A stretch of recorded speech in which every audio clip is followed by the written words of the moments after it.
Romeo, Romeo, wherefore art thou, Romeo? Sorry, Dad, how old's this sad weirdo supposed to be? The maid be 13, my sweet. Yeah, 'cause I'm 13. Exactly. I thought it might be fun to hear my Juliet spoke in her true voice before a middle-aged man with 2 half coconuts down his bodice gets hold of it. I don't say stuff like this, Dad. I'd sound like a complete turnip. Yes, dear, 'tis thy sweet and youthful timbre I would fain hear, not the monosyllabic series of grunts that passes for your conversation. Oh, what? Ugh. I take the view that having my romantic ingenue say, what? Shut up, Romeo, you're so weird. Shut up, I hate you, would be slightly less effective than mine own timeless poetry. Timeless is the word, as in feels like goes on for bloody ever. You've never given it a chance. You've only seen Henry VI, Part 1. Part 1? What, you mean there's more? I mean, don't take this the wrong way, son, but God, I was bored. I thought I was actually outside my own body watching myself die. He sat there cracking his nuts in the quiet bits. I tried to shush him, but he would not be shushed. He's a stubborn man, your father, William. A stubborn, common man. Which is why you married me. Posh birds love a bit of rough. I married beneath me, and now you've done the same, William. And what's that supposed to mean? It means that he was 17 and he got a scheming little 26-year-old tithe farm milking slap up the Duffington, that's what. Oh, you think you're so posh, Mary Arden. Like you ain't sewn into your winter knickers like everybody else. I'm trying to work. I've come from London to hear Sue read my Juliet. Well, I'm not happy, doll. Burbage pays you as an actor, not a writer. It's fine. I've sent word to the theatre that the 2 tunnels which lie beneath the bridge be blocked. Pardon? The 2 tunnels which lie beneath the bridge be blocked. 2 tunnels beneath a bridge? Anyone? Nose, my loves, nose. I've told Burbage that my nose be snotted and I would not work this week or next. But why didn't you just say nose? It's what I do. Now, Susanna, again. Right, if I have to.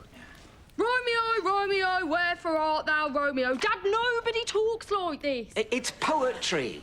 Sometimes I regret teaching you to read. I do think it could be a little less flowery, love. I mean, why doesn't she just say, where are you, Romeo? Because, my love, it doesn't mean where are you. It means why are you, Romeo? That's a bit weird. Yeah, Romeo's just his name. Well, exactly. Juliet is saying, why are you a member of a family that I hate? People will definitely think you mean Romeo, where are you? That's what I thought it meant. Yeah, I did too. It's bloody obvious. I think, to be clear, you're going to have Juliet say, Romeo, Romeo, why are you called Romeo? A member of a family that I hate. That'd do it. Although, if I was being really picky, Romeo's just his Christian name, isn't it? And that's not the issue. It's his surname that's the problem. Well, yes. Actually, I was sort of hoping people wouldn't notice that. Think they might. Duh. So you think she should say, Montague, Montague, wherefore art thou Montague? No, because that'd sound like she's lost her cat. Look, it's... Oh, my God, Mr. Shakespeare, it's brilliant, timeless, deathless. The most tragical history of Romeo and Julian. Oh, yes, that should be Juliet, obviously. Romeo and Julian was but a working title. Early exploratory stuff. It meant of nothing. Yeah, right. What? Well, come on, Master. We live in the same house. I've heard you reading out your sonnets, especially 1 to 126. Those poems are about a platonic hierarchical relationship. God's naughty etchings. Why does everybody presume that just because I write 126 love poems to an attractive boy, I must be some kind of bechambered hugger-tugger? Juliet is an utterly amazing part. Yes, I really think I've got her voice. You have. She's perfect. The real challenge will be to find an actor to do her justice. Master Condell was quite brilliant as Queen Margaret in My Henrys, but I fear he'd be too old to play the ingenue. On the other hand, I don't want a boy. These downy, scrotumed squeakers lack depth. Pardon, Kate? Leaping amphibian caught in the ruby pipe, which starts with a swallow but knows naught of birds. Pardon? I think he means, have you got a frog in your throat, but you can never be sure with him. I'll get it. As if anyone else was ever going to. Yes, Bottom, or alternatively, I could get it and you could write a play and use the money you earn to pay me. Except, hang on, no, that wouldn't work because you can't read or write. So perhaps our current distribution of labour is the sensible and equitable one.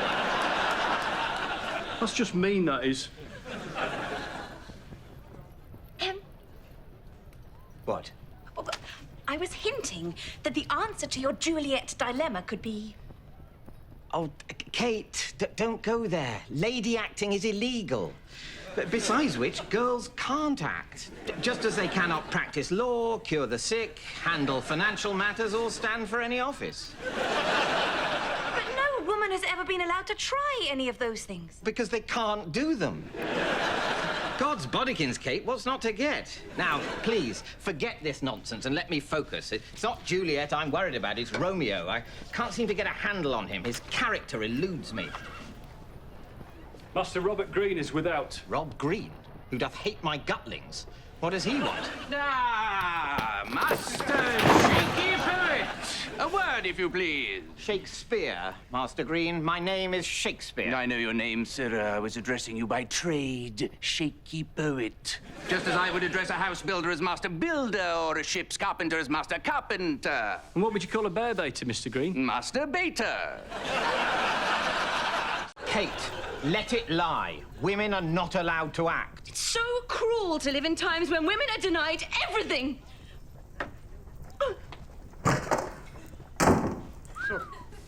Birds, eh? So emotional. They're second-class citizens. Get over it. Anyway, Kit, I was telling you about my new play. It is to be presented to the Master of the Revels, that it may be performed before Her Majesty. Oh, yes, that would be great, except probably better if I presented it. Just a thought. Here we go, Master. Be strong. Marlo, I've told you I'm not writing you any more plays. Come on, Will. You owe me. It's me that got your word before the public in the first place. By sticking your name on it. It was the only way. What were you? A country bum snot fresh off the coach. Nobody took you seriously. Exactly. I was but a jobbing actor when I gave you Tamburlaine and Dr. Faustus. But now I want credit for my own work. Bit selfish, Will. Not very attractive. Kit, be reasonable. Mine is a unique voice. Well, unique-ish. I mean, all you really do is jumble up the words. Well, I admit I do a fair bit of word jumbling, and I'm not apologising for that. But also, I create language, inventing phrases that I'm sure one day will be in common usage. Look here. Mary Stuart, who is twice damned, being both Scottish and French. She, I have dubbed, a frog jock. No, fair play. That is pretty good. I mean, that's just the sort of line I should have written. But you didn't. Oh, don't quibble, Will. It makes you look small. Come on, just give us a play. Because of you, everyone thinks I'm this brilliant poet guy, when actually I couldn't be bothered to rhyme dove with... What, see? Lost interest already. See, verse is just not my gig. But why do you care that people think you're a poet? You're a famous royster, the most popular man in the city. Your name is like a cold sore. Pardon? It's on everybody's lips. Bit rubbish, that one, Master. Look, Bottom, improvisation needs a non-critical environment to flourish. You can't do it if you're getting heckled by your servant. You need to man up. Comedy's a tough game. It's adversarial. Just don't think it needs to be. Come on, Will. You totally know why I need this poet thing. It's my cover. Oh, yes, of course. I was forgetting. You're a secret agent. I'm one of Walsingham's men. Sworn to defend the realm, yet forever in the shadows. And so I play the gadsome poet whilst on my secret work of vital national importance. This work being the entrapping and burning of Catholics. Absolutely. And that's vitally important, is it? Well, it seems to be. Walsingham never shuts up about it. As a taxpayer, I can't help wondering if the state might not be better employed expending its resources on other important works. Building better roads, for instance, or some rudimentary urban plumbing. Well, you'd think, wouldn't you? But Burning Catholics, that's definitely the big thing. Just as burning Protestants was the big thing of the last insane bint in a crown who passed England's way. Yeah, it's weird, isn't it? But I don't make the rules. I'm just in it for the expense account, the chance to chase foreign girls. Well, I'm sorry, Kit, but you're going to have exotic sex at the public's expense without my help. I love you, cuz, but I'm not giving you my frog jock play, and that's final. Well, if you won't, I suppose. I mean, writing plays can't be that hard. Maybe I'll just grab a chicken and write one myself. Kit, you be no poet. If you write a play, I fear it will be like that which stinks but be not fish, fertilizes plants but be not compost, and is the last stage of the digestive process but be not a glass of port and a pipe of tobacco. Well, Bottom, today's the day. Hey? The poet Robert Greene, who is master of the Queen's revels, is coming to collect my brilliant play, Frog Jock Mary, Queen of Gingery Savages in Skirts. Master Shaky Talent. I'm sorry, did I say shaky talent? I meant, of course, Shakespeare. Although oft the tongue will tattle what the heart would hide. Oft indeed, you preening supercilious plague pustule. Oops! You see? I'm doing it now. But enough of such merriment, sirrah. The third Sunday after Lamington Eve approaches, you sent word that you have written a play. Not even a collaboration, but all by yourself. You sound surprised, Master Greene. Well, 'tis only that all London's poets are university men. Kidd, Nash, Beaumont, Marlo, mine own humble self. Whilst you, sir, are a country bumsnot, an oik of Avon, a town school sputty-grotty. And so am I like the fulsome cleavage of a buxom saucing wench. Meaning? Much looked down upon. I like that one, Master. That works. Woe to Albion! This sceptred isle doth burst with talent, and yet a gaggle of snootish pamperloins from just 2 universities snaffle all the influence, jobs, and cash. It is as it should be, and as it ever will be, sirrah. Ever will be, Green? I hardly think that centuries hence a tiny clique of Oxbridge posh boys will still be running everything. Come now, the appointed day approaches. I would fain have sight of your play to ensure the Queen's person be not offended. Offended? My play is a eulogy. Liz will love it. If she sees it. Christopher Marlo, a university man of proven genius, has also promised a play. Kit, he wrote a play after all. Damn, that was quick. Come now, I'm a busy man. Give me your play. Absolutely. Here it is.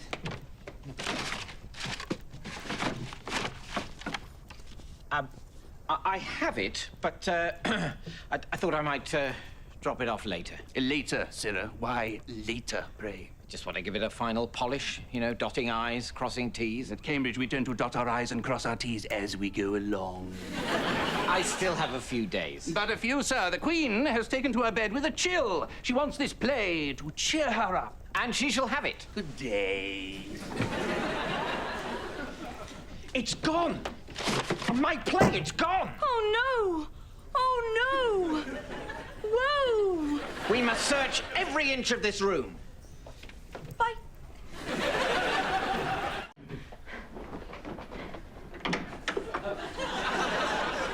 Good, Master Shakespeare.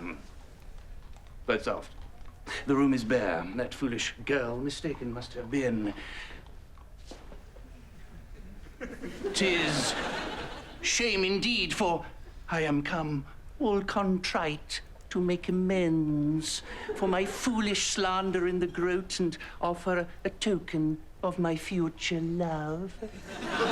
God's conkers, here's a minty fix. He's come to make amends, and I am hid. I will reveal myself, but dissemble of the cause. But soft! What's this? Why, good Master Shakespeare be here after all. Sirrah, are you well? What? What? Oh, yes, quite well, sir. Weary was I, and so did lay me down to rest behind this chair. Well now, Green, it seems right strange that one who dubbed me Crow comes now a-calling. I am come to beg your pardon for the wrong I have done thee. Wow. Really? That's extremely sweet of you. Sweet like the honeyed goat balls that toothless crones do suck on Lammas Eve. Brilliant image from a brilliant poet. Thanks. Well, I will grant thee my pardon gladly, cousin. And for the new love I bear thee, will I speak further? 'Tis whispered abroad that you would attend the saucy prancings all clad in silken hose. Aye, 'tis true. Spy you these naughty boys. I beg thee, coz, to think again. The fashion changeth daily. Silken hose is banished in Florence just now. Instead, purple puffling pants, yellow tights, and really silly cross garters are all the rage. Any who come a-prancing dressed not so will make a poor show indeed. Really? Really? Goodness, my heartfelt thanks for telling me this, for I would fain make a good impression. Then I will see you at the prancings. Good day.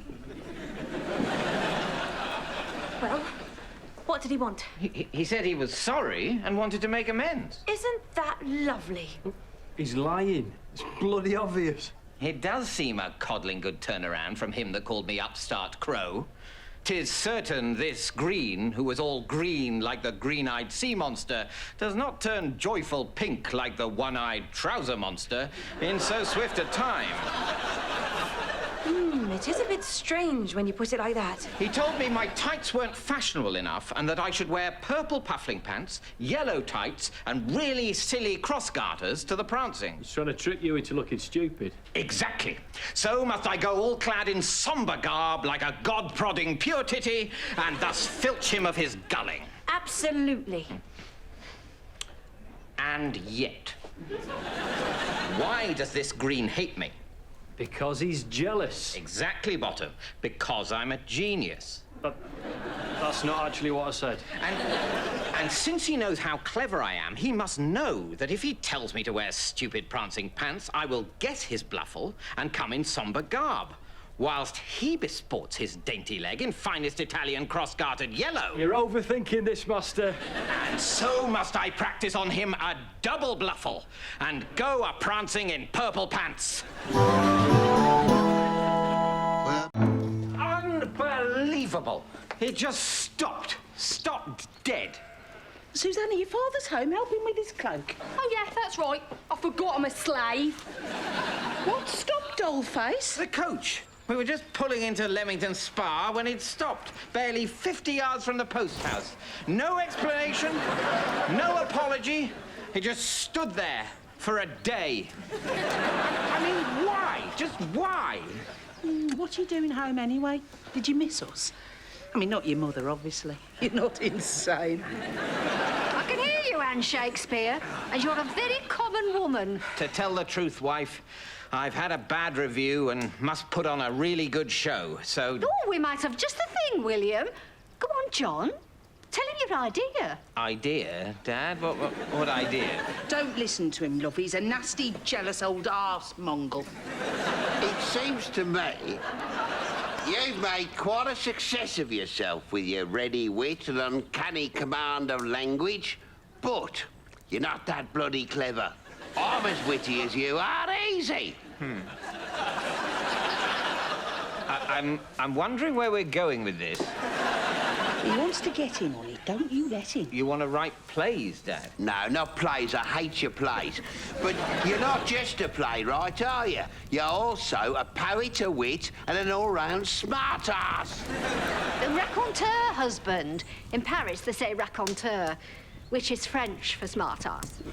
And I was thinking we could do it together. Together? Like a sort of double act. You, the famous, witty, successful son. Me, the grumpy old dad, who's unimpressed by your success and fashionable ways. The only one who can really point out what a knob you actually are. Because he's your dad. Maybe. Not sure. You're ashamed of me because I'm a convicted criminal. No, I just... Ah, you think you got above us with your bloody London ways. But I fear you'll never truly be accepted by the cock-snobbled folderols on account of the fact you're a turnip-chomping country bombshankle. Not so, Father. As you well know, I'm invited to Lord Southampton's saucy prancings, and you don't get more cock-snobbled than that. On which subject, wife, I need new tights. It seems to fit the fashion. I must come all attired in purple puffling pants, yellow tights, and really stupid cross garters. You must stitch them for me. And how am I to afford the material? Why, from what remains of the shilling I did give thee last time. Well, spent it. Spent it? On what? On what? On what, mate? I've got a bloody cottage to run and a family to raise, that's what. I'm having the roof thatched, the chimneys are being swept, I've had the rat catch around to do the beds. Hamlet's wooden tooth needs revarnishing, and I bought a ferret for Judith's hair to eat the nits. I paid off the witch accuser, so he won't accuse me and Susanna of being witches, even though I think she might actually be a witch. Oh, God, Mum, that's so funny. And I bought the twins lovely new outfits for the May Day stupid dance. A beautiful purple doublet and hose for Hamlet, and a lovely yellow dress for Judith. Dad, you came back. You're going to watch our May dance. We love our new clothes, and thanks to this wonderful, colourful ribbon.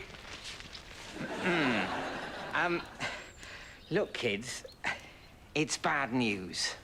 You're not going to watch us? Actually, it's a bit worse than that. Yes, well, not a bad journey. Thanks for asking. Only half a day late.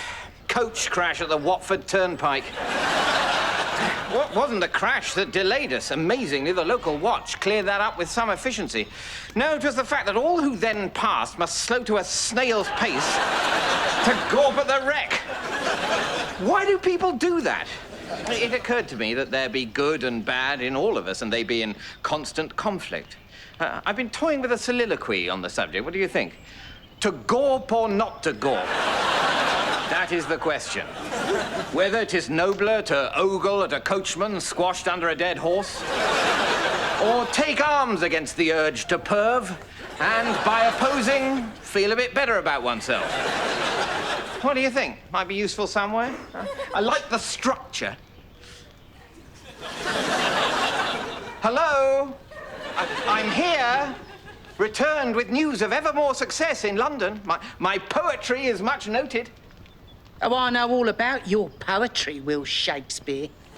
She found the sonnets, Dad. You're so crap, you really are. The sonnets? But surely she couldn't read them. She made me read them to her. Why did I teach that girl to read? Hoist am I by my own socially enlightened petard. I never thought a son of mine could be so base. It's my own fault for marrying beneath me. The only thing beneath you when you got married was the bloody floor woman. You didn't have a pot to piss him. Who's this dark lady, Will? Dark lady? Is there a dark lady? Oh, you know right well there's a dark lady, forsooth. Nobody says forsooth anymore, Mum. It's medieval. Oh, the dark lady in the sonnets. Yes, Will. The lady in the sonnets. The dark-eyed woman with the thick black hair you seem so fascinated with. Well, perchance 'tis thee, Anne, for you have dark eyes and raven hair. In a certain light. Good poetry is never direct or literal. The imagery should be oblique. Read me those bits we marked, Susanna. Your love is as a fever, frantic, mad with evermore unrest. Yuck, Dad. I mean, seriously, just yuck. Is that about me, Will? Are you frantic mad with restless love for me? Is this really a proper conversation for the front parlour? Mary, your husband's taking a dump in the front parlour. It's raining. An Englishman's home is his privy. Are you having an affair, Will? No, I swear, honestly, truly. You do hurt me with these churlish suspicions and bring to mine eye that which, though 'tis water be not drunk, and though 'tis salted be not cod. What? 'Tis Tears, girl, tears. Yeah, Dad, I know you mean tears. I'm just, like, aghast. Look, they can't all be gold. It's work in progress. Wife, please. I am a true and faithful husband. No other tufted lady grotto than thine hath given good shelter to the stranger in the purple helm that doth enter upstanding strong, but departs a limp and shrunken weakling. I'm actually going to be sick. My wife, Anne, is very angry with me because I've written 154 love poems to people who are not her. God, women. I mean, they're so bloody sensitive. I know. The point is, Kate, how can I put it right? Well, I suppose the first question is, do you still love Anne? Yes, definitely. I honestly do. Ignorant, illiterate milkmaid though she be. It's just that after 13 years, I'd really like to lie with someone else. Well, duh. I'm not going to. I'd just like to. A lot. A really, really lot. Poetry helps me deal with these unworthy urges. I grab my trusty nib, my wrist starts to fly, and within a few strokes, relief pours out of me. Well, I'm sorry, Mr. Shakespeare, but if ever things are to be right twixt you and Anne again, you're going to have to stop loving whoever it is you're writing these naughty poems to. If only it was so simple. But the fair youth and the dark lady are my twin muses. 'Tis they who empower my verse. Besides, once the two of them read my sublime and bewitching sonnets, I very much doubt that they'll be able to stop loving me. And this by that I prove. Love's fire hates water. Water cools, not love. Doesn't rhyme. The sonnets, my lady. See how fervently she reads. How grateful will she be to be the subject of such divine verse. Just reading the one about my eyes being nothing like the sun. Ah, yes, a brilliant opening image, don't you think? The sun being bright, shining, radiant, and above all, hot. Yes, absolutely. But you are saying my eyes are not? Bit of an own goal there, mate. Well, not as bright, shining, radiant, or hot, obviously. We're talking about the sun, Amelia. If snow be white, why then her breasts are done. Done is an English word for grey-brown, no? As when you say done cow. Ouch, 2-0. Well, yes, but the image is only partially bovine. I'm not suggesting you have but one bosom with 4 nipples. Will, you're really digging a hole for yourself here, mate. The breath of my mistress reeks. Were you happy with this as well, Mr. Shakespeare? I don't know. Should it have been stinks? So this is supposed to be flattering. Just so I understand. I get it. Perhaps I should have explained. This love sonnet is particularly brilliant because besides being a love sonnet, it also satirizes love sonnets. You see? You're getting double bubble. Ah! This is satirical. Yes, conventionally, love sonnets are ridiculously flattering. They make absurdly overblown claims for the beauty of their subject. Well, we wouldn't want that, would we? Exactly. The love I show you in my startlingly innovative 130th sonnet is greater because it recognizes your flaws. Next time, bring me sweets.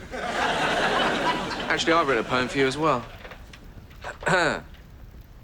Emilia. Emilia. By God, I'd like to feel ya. At last, a poem with a proper rhyme. Good day, Mr. Shakespeare. Perhaps you'll have better luck with your boyfriend. Lord Southampton is a pal. Anne, I don't think you heard me right. I've murdered Macbeth. Which is terrible, Will, terrible.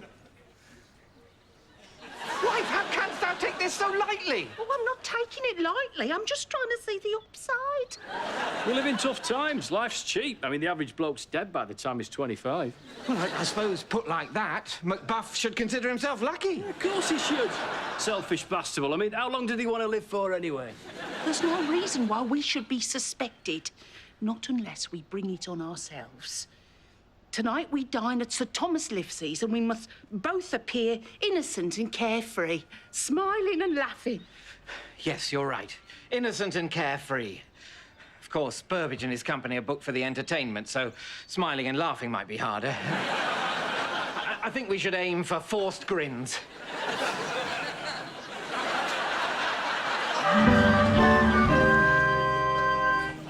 Telling you, it's time to take some risks. Push the boundaries. Mash it up, yeah? But, Kemp, we have given Gamma Gertin's needle at every private engagement for over 30 years. Oh, hello. What are you not getting? Gamma Gertin's needle is old. It is therefore, by definition, crap. Oh, it's very harsh. World's moved on, mate. Little thing called the Renaissance. Heard of it? We've got to challenge the form, do some proper clowning. God's sake, Kemp, all right, just talk us through it again. Commedia dell'arte, mate. Cutting edge. We'll do a Lazzi. A Lazzi? Oh, yeah, sorry. Forgot. You're English. You don't know about new comedy. It's a pre-agreed scenario around which we'll improvise. Improv what? Improv, mate, yeah? Going with the flow, yeah? Picking up the ball. Free-forming. Finding the comedy, ooh, in the moment.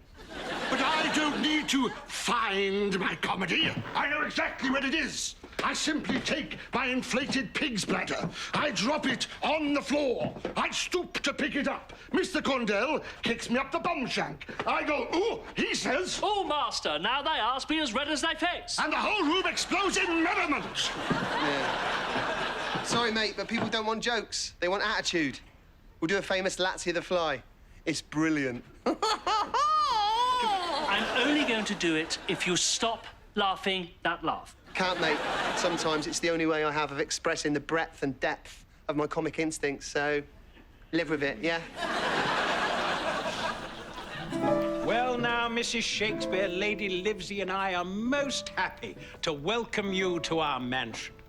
Oh, yes. It is splendid to be dining with the gentry, Sir Thomas, now that my will is advancing in the world. Kit Marlo, whom you know, of course, will be joining us. He's just finishing a French lesson with our governess. And we have another guest come in refuge from the plague, Robert Greene. Green? Here? He gave you a poor review, did he not? Yes, he did. He called me Upstart in his groat's worth of wit. I am honoured indeed that a great poet like yourself remembers my poor slander. After all, I only studied classics at Cambridge University, whilst you, great Hermes, did reading and adding up at Stratford Bumbling School. I care not for your slanders, Green, although methinks a better title than a groat's worth of wit would be to take wit, subtract 2 greens, and add a call for silence. I do not follow you, sir. Why, you, sir, are Robert Greene, so 2 greens is W. Take W from wit, and you have but it. A call for silence is a very sh, and add a sh to it, and you have a groat's worth of what you write. Brilliant was...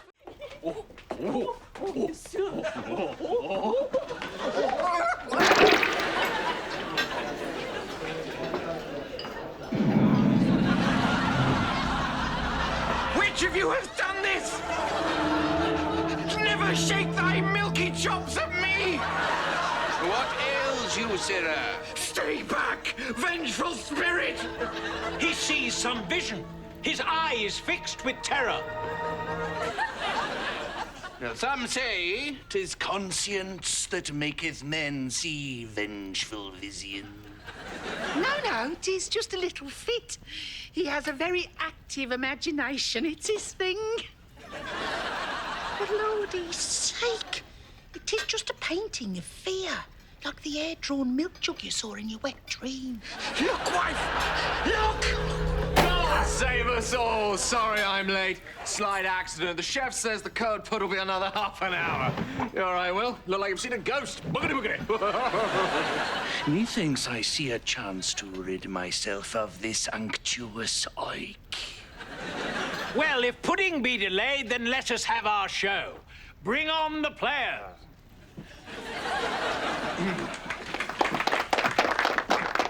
Hi, yeah, right.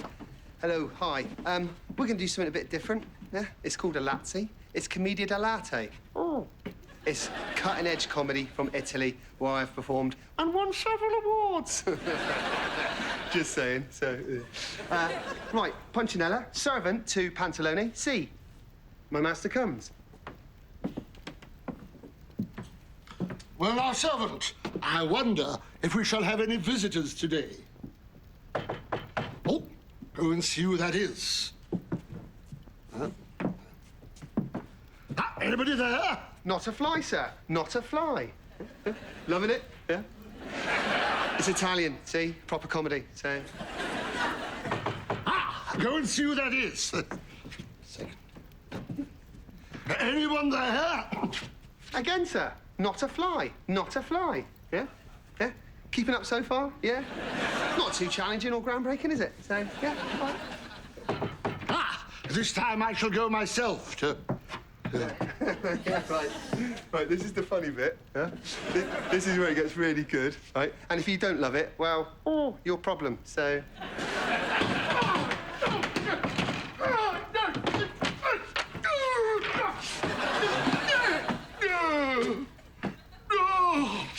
I have been robbed and beaten. There are hooligans there, you fool!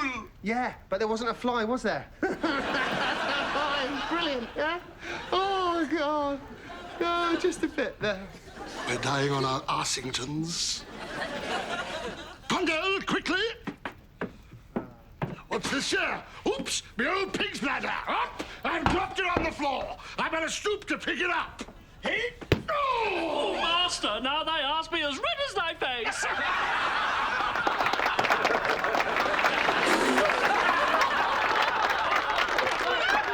This is wrong. This is so wrong.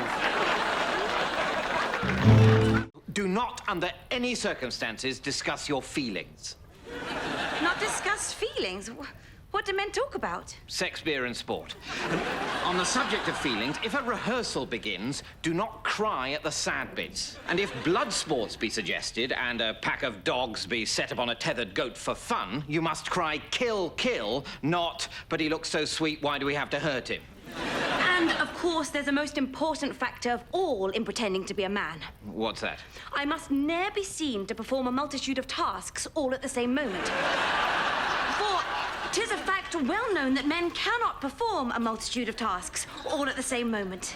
Actually, that's a fundamental misunderstanding on the part of you girls. In fact, men can perform a multitude of tasks all at the same moment. We just prefer to sit around drinking beer. So, Master Shakespeare, we come as promised to discuss plans for our new theatre. And who's this? Cuthbert, my secretary, a young fellow who would make a life in the theatre. What, you bunch of hugger-chuggers? Anyone get any minge last night? Boo, hey, I love minge. Seems a very pleasant fellow, Will. Yes. Come and sit down, Cuthbert. Hey, tell you what, perhaps later on we'll go bear baiting, eh? Brilliant. I certainly won't cry.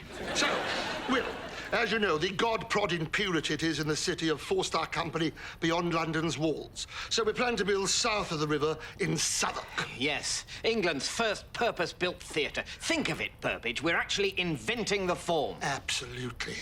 It falls upon us to lay the very foundation stone of theatre architecture. So, a playhouse. What is it? A big space for people to stand in. Yes, that's a good beginning.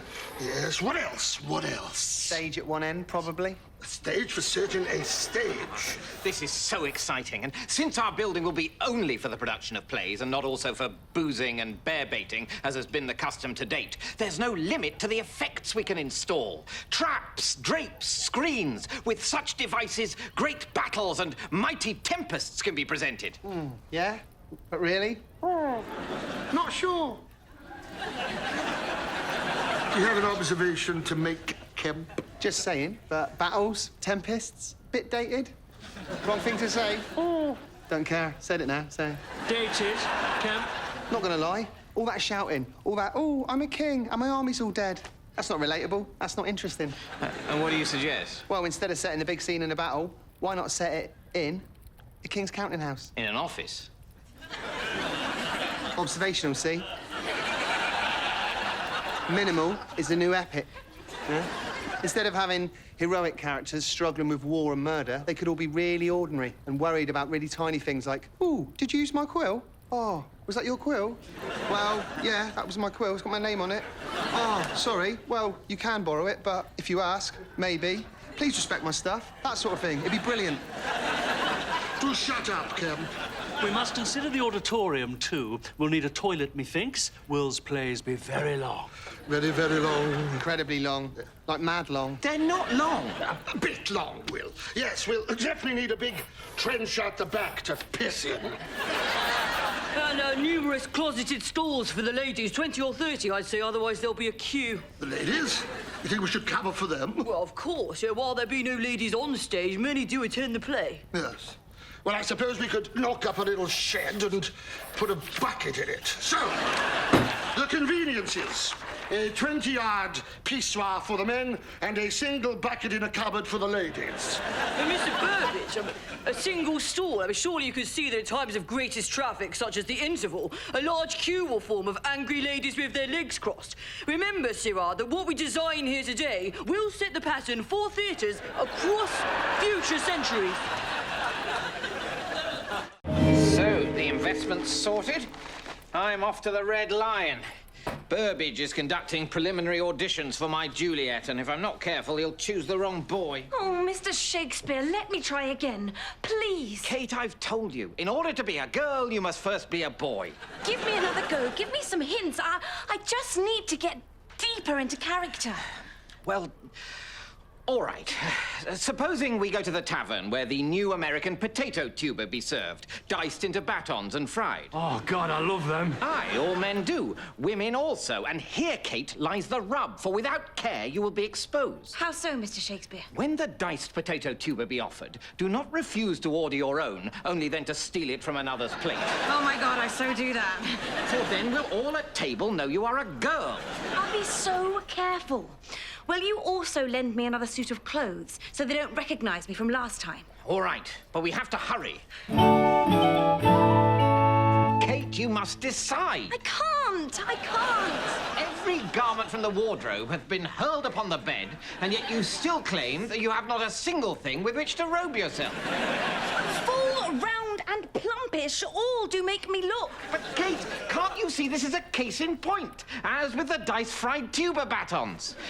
Girls can't stop being girly. 'Tis at the very core of their nature. A man would simply grab the first pair of puffling pants to hand, give them the sniff test, and if they be not actually rotted with his dung, shove them on. I've only ever owned a single pair. I've had these on for 15 years. You must decide. All right. Which do you think?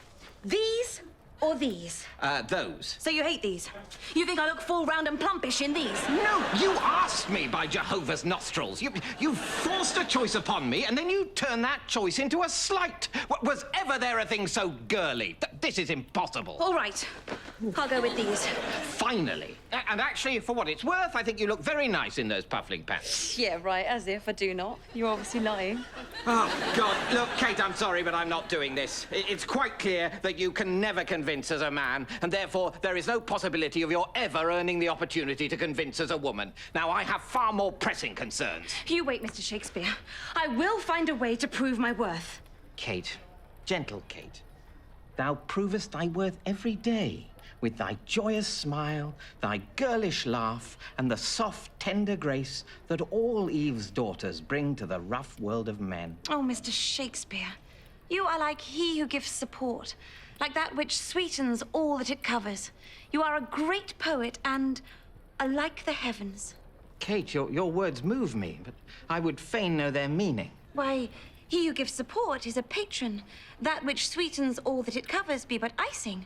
A great poet is a bard, and the heavens, of course, be starred. Put them together and you get... Patron, icing, bard, starred. I'll leave it with you.